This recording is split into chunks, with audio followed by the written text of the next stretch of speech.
Hello and welcome dear students. Today we embark on an educational journey to explore Article 3 of Indian Constitution in detail. Article 3 is a crucial provision that empowers the Indian Parliament to make changes to the existing state boundaries and establish new state or union territories. This topic holds great significance for the UPSC examination, and in this video we will break it into easily understandable section. So let's dive in.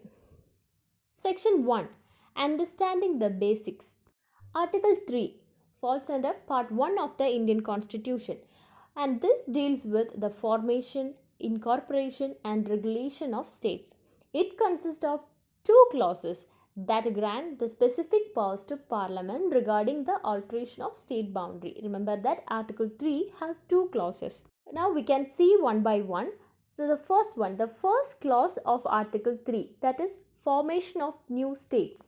And in this clause that empowers the Parliament to form new states by separating territory from an existing state or by uniting two or more states or part of thereof.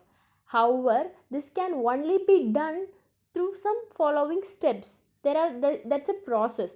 Remember that in the clause 1 of Article 3, that empowers the Parliament to form new state by separating the territory from any existing state. The first thing, separating the territory from any existing state. That means already existing state. For example, like Tamil Nadu or Kerala, these states are already existing. And we are going to separate the territory from these two places and going to create a new state. So in which that comes under Article 3. So the first thing is separating territory from any existing state. And the second thing, by uniting two or more states or part of thereof. That means we are going to unite some two states, or we are going to get some we are going to separate the territory of two or more states and going to create a new state, like what we did in Telangana. We just carved out some of this territory from Andhra Pradesh and created Telangana, right? That's what. Then this is a process. There comes three steps. First thing is, the president receives a proposal from the concerned state or a recommendation from the legislative assembly of the concerned state. That means if any state wants to separate a territory from their own and want to create a new territory, they have to give a proposal to the president. First step is the president receive a proposal, or they will give a recommendation from the legislative assembly. Then the second step is the proposal or the recommendation is referred to the respective state legislature for expressing its views within a specific period.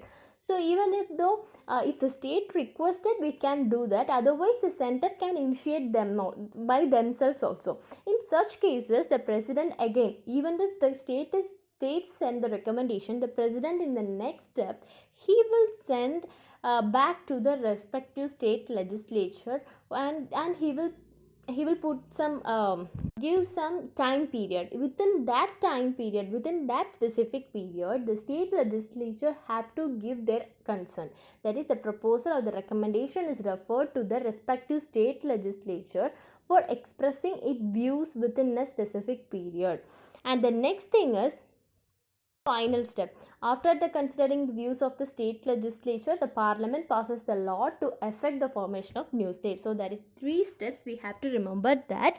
Then two conditions can be that state legislative assembly or the state want to create a new territory, then they will send a proposal to the president, or they will send a recommendation to the president. Otherwise, if the union government wants to do this due to some administrative changes, they initiate a bill and they send the recommendation to the president. So whoever wants, or the parliament or the state legislature, if they want to create a new state, they have to send the proposal to whom? The president. That is the first stage. After receiving of the recommendation, the president will send that proposal to the concerned state legislature. That means if any two state is concerned here, that means we are going to separate territory from any two states, then the president send the recommendation to both of the states, and the both state legislatures have to give their consent, and the president also specify a time period. Within that specific time period, these respective state governments or the state legislatures have to give their assent. After getting their consent, president will passes or the parliament passes the law to effect in the formation of new state, and the parliament, again the parliament passes the law through article 3, then the president will give his assent to the law, then automatically it will become a new state. This is what the clause 1 is. We have to remember this process. And the next comes clause 2, that is alteration of boundaries. In this clause grants the parliament the power to alter the boundaries of any existing state. That means they are going to alter the boundaries. They can decide the boundaries. So for example, now we have a boundary for any two of the states, but in future that's going to be a different boundary. If the parliament wish, they can do that. So but that comes under article 3. Clause 2 of article 3 says about the alteration of boundaries. This is also similar to the formation of the new state, but certain condition must be fulfilled. The first thing is the president receives the proposal as same as we saw above, and the next thing is the proposal for the recommendation is sent to the concerned legislature, and they have to give their consent within a specific time period. And again the same thing, after the considering the views of state legislature, the parliament passes the law to effect an alteration of boundaries, and the president gives his assent, then automatically the boundary will changes. And there are some limitations, but they have to keep. We don't think that union government, if they decides, they can alter the boundaries or they can create a new state without the consent of the state, like that not, because we are a federal country, so we have certain limitation and implication. That's why we have the constitution. The constitution itself has some limitations for this power of the parliament. So now we look into the limitations and implications of article 3. Although the power to alter state boundaries is vested in the parliament, it does not imply an absolute authority. So remember that Article 3 is not an absolute authority given to parliament. There are certain limitations and consideration that need to be taken into account. And then the first thing is constitutional safeguard. The constitution itself safeguards this provision by Article 4. The article specifies that no law made under Article 3 can affect the representation of a state in the parliament unless the state legislative assembly provides its consent. Okay, so without the consent of the state legislature, that the representation of the state in the parliament cannot be affected. This is the first thing. This provision is provided by Article 4. Then Article 368, that is an amendment. Any constitutional amendment, Article 368 talks about constitutional amendments. So any constitutional amendment affecting the boundaries of a state requires a special majority in the parliament. What is special majority in the parliament? A 2/3 majority of member present and voting, and the majority support from each house. This is what a special majority, 2/3 of the member present and voting. So for any amendment affecting the boundaries of a state requires a special majority in the parliament, that means in both the houses. Then comes consent and consultation. The views of the affected states are of paramount importance. The parliament should duly consider and take into account the opinions expressed by the concerned state legislature. The president may also refer the matter to the respective state for their views if no proposal or recommendation is received initially. Okay, anyway, the president, what the concerned state is, because we are going to carve a part of their state and going to create a new state, and hereafter they might not have a control over that territory, so we have to get their consent. That's very important, right? Because without their consent it won't be a good thing, because they will have, for example, if they have most of their resources in that particular part and they are dependent on that resources for their every needs, and we are going to carve that territory and we are going to create a new state, what will happen? They obviously opposes that, right? So we have to give importance. Parliament should give importance to the views or the opinions of the concerned state legislatures too. Then comes our judicial review. The Supreme Court has the power of judicial review over the alteration of state boundaries. It can examine the constitutionality and validity of laws passed under Article 3. That means if the Article 3 says that the Parliament have power to do all these things that we learn now, but we should have a control over that, right? If the Parliament wish, they can do anything. It's not system should be there in a federal country, so we should have a control over them.